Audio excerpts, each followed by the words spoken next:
Hi and welcome back to the channel. So if it's the first time here, as always, my name's Andrew and today I'm going to be looking at the MasterShots and the QuickShots functions on the new DJI Neo 2. Now, if you don't know, the QuickShots functions allows the drone to go in a predetermined flight path, and this is going to assist you in getting nice, smooth cinematic footage.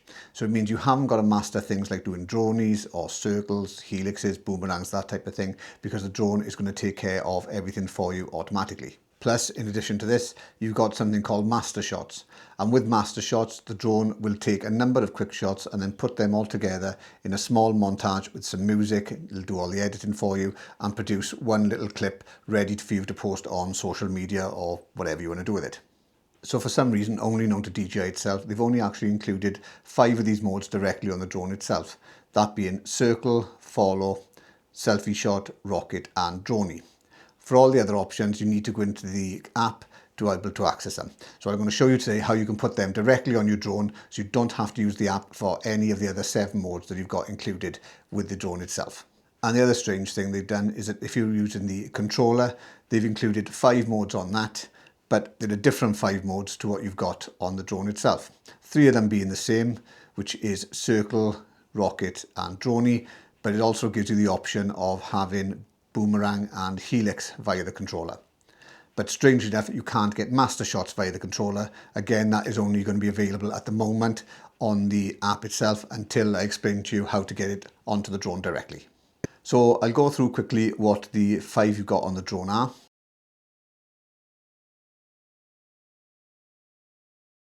So circle, basically the drone is going to lock onto you and then it's going to circle around you at a predetermined distance, and this can be either at a flat level or a low level. Now, one of the things to bear in mind when you're using circle is the distance and the height you got it. If you've got it on flat, the distance doesn't really matter because the drone is going to have plenty of room underneath it to complete the orbit.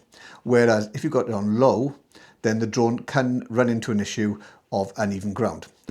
And I found out of this yesterday because when I was down the beach filming for this video, even though I thought the beach was flat, there was a difference of round about a foot, say, between one side of the circle orbit and the other. And as a result, as the drone came round, it detected that the ground was too high and it stopped. So you need to make sure that the ground is very, very flat. Even a difference of a foot over a complete 20 meter or 40 meter distance can stop the drone from completing the maneuver. One thing I would also recommend with using circle is that you launch the drone to the side of you. And this is because the drone only does 1 revolution. So it means that if the drone's in front of you, then you're going to have a shot of it going behind you, but it's going to start and stop facing you. Similarly, if it's behind you, you're going to have a nice shot of it coming around to the front, but you're not going to have any of the background in. Whereas if it's on the side, you're going to have a complete circle of it going round, filming you in the front and also going round to the back. So that's going to give you the landscape coming into view. So always try and do it with the drone starting on the side.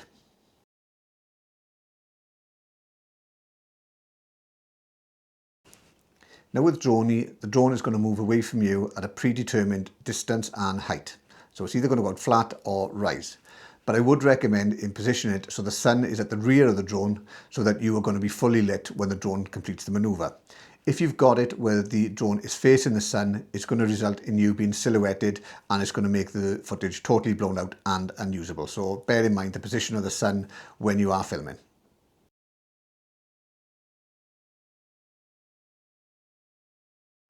Then we got rocket, and that's straightforward. The drone is just going to move up above you, but you've got 2 options of whether or not you want it to stay fixed or rotate. Now, another thing you could do with the rocket, depending on the time of day it is use the shadows for an effect. So even though you may be quite small in the image, if you've got the sun quite low, as is this time of year, it can create a long shadow and you could use that then to highlight a particular pose or anything you're in, whether or not you're on a bike, and that could give some nice effects as well.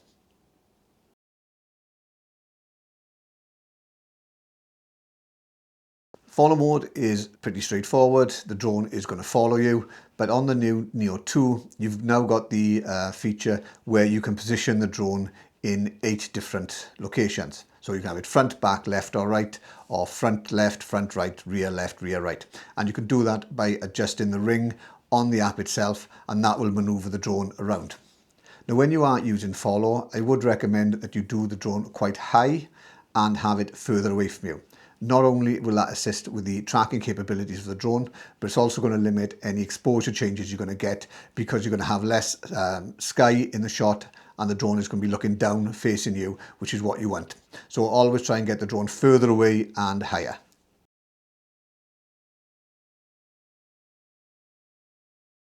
Now, one of the new options they brought in for the Neo 2 is the option for selfie shot. And that's going to take a number of different photos at a predetermined height. So you, for example, could set it to take 2 photos at a medium height or 3 photos at a close distance. Now, when you go into the selfie shot mode, you may have it appear on the screen that it says something like 2 shots, 1 set, or 3 shots, 1 set. Now, this is going to take a number of shots at predetermined distances and heights. But one thing you need to bear in mind is that once you change the settings on the drone, it's not going to bring that option back on the drone for you.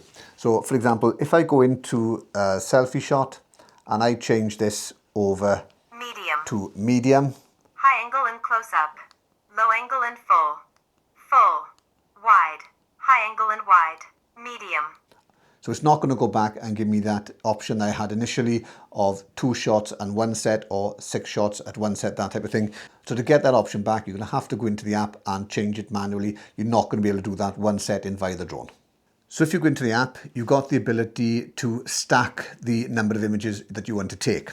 So for example, you've got 6 different options of high angle and wide, wide, full, low angle and full, high angle and close up, and medium. So then you can go in and select whatever options you want for the drone to take, and then the drone is going to take those photos in a sequence. So that's going to give you your 2 shots, 3 shots, 4 shots, whatever it is, back on the drone. You've also got then the option to set the number of shots that you wanted to take for that stacked number of maneuvers. So say, for example, you've told it that you want to take 6 different positions and you want to take 5 different shots for each position. It's going to take a total of 30 shots. So just bear that in mind as well, that you don't have to do 1 shot. You can do a number of different shots all in that different location, which will allow you to then choose whichever one you want to do or move about and strike different poses within that maneuver. And this is the point where I say I'm not sponsored by DJI, so if you could do the like and subscribe thing, that would be great. I want to try and get up to 2,000 subscribers, and then I can say to my wife, I don't need to go shopping with her for Christmas, because obviously I got to stay here and make more videos for yourselves.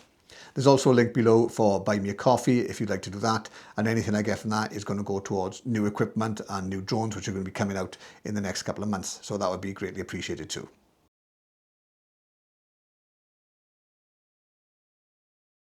Now, the next 2 aren't available directly on the drone at the moment, and they are going to be Boomerang and Helix. So with Boomerang, the drone is going to do very similar to Circle, but it's going to do an elliptical orbit around you. So again, try and do it where you've got the drone maybe going off on the side, so you can get the background or the foreground in fully in the shot. Because like Circle, if you start it in front of you, it's going to cut off some of the imaging, so you need to start that to the side, and obviously bear in mind the position of the sun.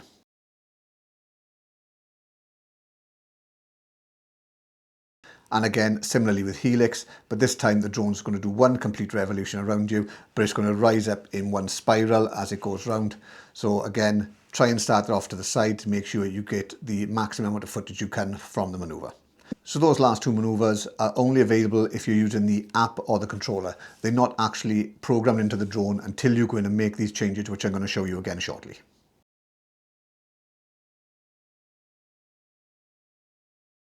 So if you are using the app, it's going to give you more options, which is going to be things like manual control, dolly zoom, master shots, cycle follow, and ski and follow, and spotlight.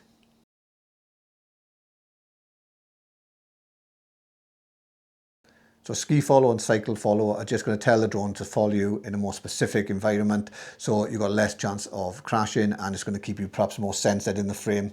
So that's going to give you a better option. And this is something that they've more or less pinched from the Hover X1 Pro and Pro Max, which did do an excellent cycling mode. And also when you are using either the ski mode or the cycling mode, you can initially position the drone in any one of those 8 positions I mentioned earlier, being front, back, left, right, front, left, front, right, rear left, rear right. You can do that directly on the app itself.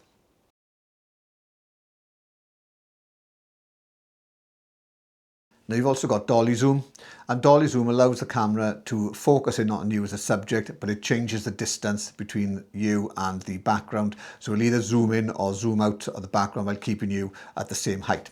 And this is an effect you may have seen in the Jaws movie, and I think it was originally done by Alfred Hitchcock, but I could be wrong on that. But it does give you some nice effects.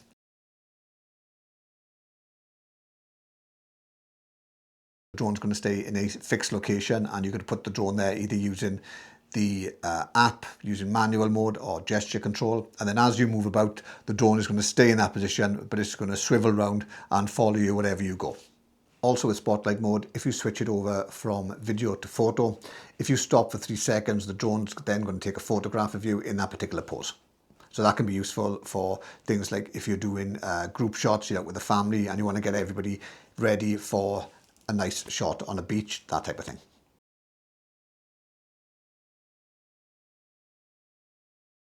Then you've got manual mode where you control the drone itself and then you fly it around using the virtual joysticks within the app.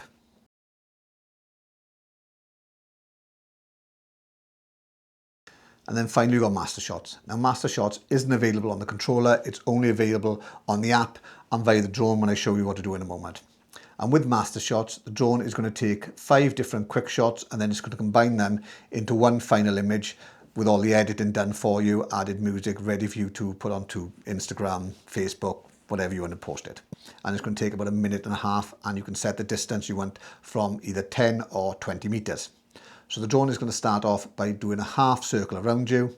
Then it's going to ascend and descend with one of them being a spiral. And then it's going to do a droney going away from you and then a droney coming back with a gimbal tilt up to bring you into frame. But again, you want to bear in mind the position of the sun, so you have the sun behind the drone and that's going to give you the best options when it comes to the footage finally being done. Now obviously using MasterShots means that the drone's going to take care of everything for you, so you're going to get a nice smooth dynamic video for you to share, and it also means you've had to put very little effort into it apart from pressing the red button because the drone's taking care of everything else for you.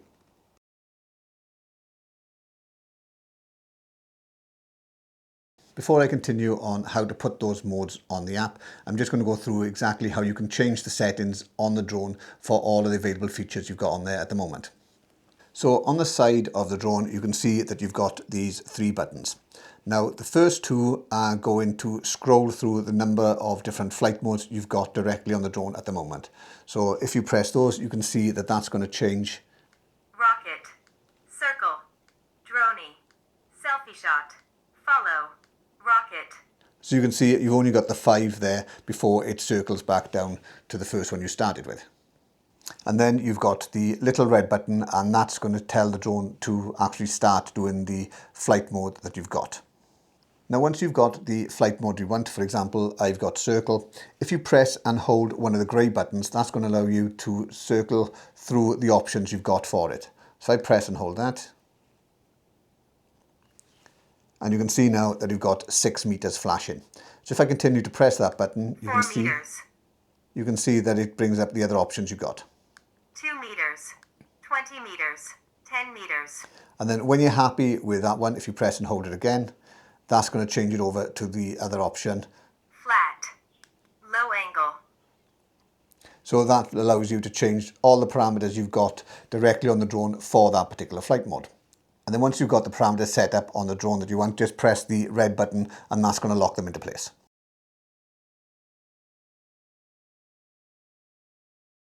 Now, as I said at the beginning of the video, it doesn't give you all these options directly on the drone itself. So we do need to make some changes via the app to bring those options onto the drone. And this is what I'll do with you now. So the first thing we need to do is to connect through to the drone. And then once you've done that, on the bottom right hand side, you're going to see the option for settings. So we need to click that. And that's going to bring up all the different options that you've got.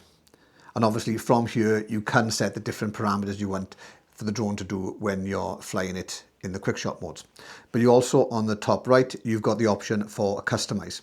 Now if we select that, you can see on the top of the screen we've got the 5 options that are already programmed into the drone, and then below that we've got the other 7 options which aren't. So we need to add those manually into that top section, and then that'll transfer those details across onto the drone itself.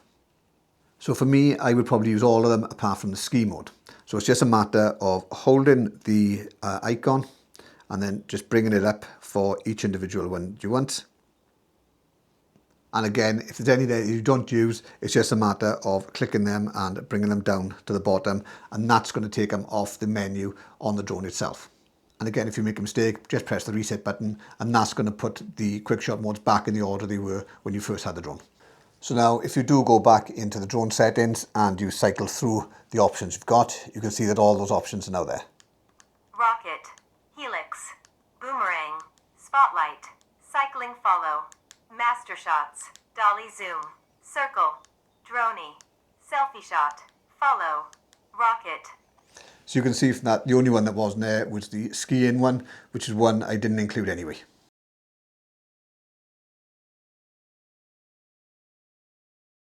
Now when you are using any of the quick shot modes or the master shots, bear in mind the environment you're in. You don't want to set it to go off to say do a 20-meter droney if you've only got 10-meter clearance before it's going to go into a tree. Now I think the obstacle avoidance will kick in, but it's better to have the area free so you don't have any issues when you are doing the maneuver. And with any of these shots, if you've got less wind, the better, because it means the drone is not going to be buffeted about because it's so small. So try and do it in low wind conditions, brightly lit conditions, because that again is going to help with the overall image you're going to get at the end. Okay, that sums it up. If you found it useful, if you could do the like and subscribe thing, that would be great. I'm trying to get up to the 2,000 subscribers before Christmas, so any help with that would be appreciated. There's also going to be other videos on my video in relation to the Neo 2, so if you want to check those out. And if you've got any questions in relation to the DJI Neo, the Neo 2, the Hover X1 Pro or Pro Max, or the DJI Mini 4 or Mini 5 Pro, let me know in the comments below. I'm also thinking of doing a live cast in the next couple of weeks. If you'd like to see that, if you could let me know as well, because depending on the feedback I get from that will depend on whether I'm going to go ahead with it. And I'll catch you again next time. So thanks very much. Bye.